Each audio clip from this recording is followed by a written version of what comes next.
If you're one of those people who constantly gets a bill and you're like, why am I going over your cell data usage? I have some very useful tips that you can keep in mind so you can manage those data suckers. The first tip is called Wi-Fi Assist. If you go into your cellular menu on your phone, scroll all the way down past your apps, there's a section called Wi-Fi Assist. Make sure it is turned off. What Wi-Fi Assist does is it essentially assists your Wi-Fi with cellular data. That is your cellular usage of your cap every month. So you want to make sure that you have that turned off.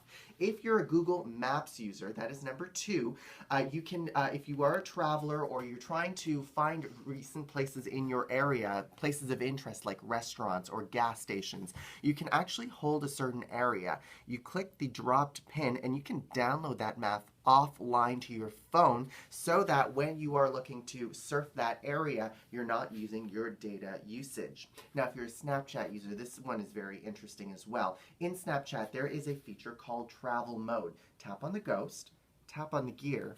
Then when you click on manage, there's a feature called travel mode. This basically reduces Snapchat's mobile data usage. It'll load all of the content on a much lower bandwidth so that when you are browsing your snaps, you're not using up all of your data for high definition video. Now, background updates on your apps. This is one thing that takes up a lot of data. You can go into your settings, and if you see there is an app that takes up a lot of data, it can often suck up many megabytes of data to background update your apps. This is when you don't even know it. You can turn that off. So if you know there's an app that isn't so important to get background updates, you can manage that information. If you're a Spotify user, go into Spotify. If you're a Spotify user, texture by next issue user, you can actually go into your music here.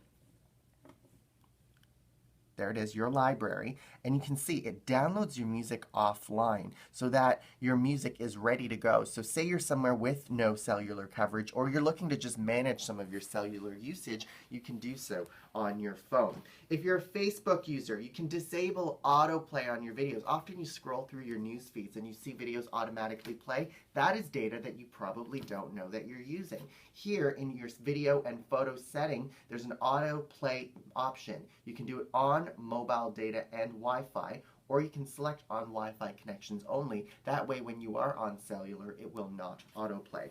Lastly, auto updates on your apps. This is something that often takes up many megabytes of data, 30, 60, 90 megabytes of data that you probably don't know you're using. Go into your settings menu, scroll over to iTunes and App Store, and under cellular data, just make sure it is turned off. Just some of the tips that you can use to manage your data usage.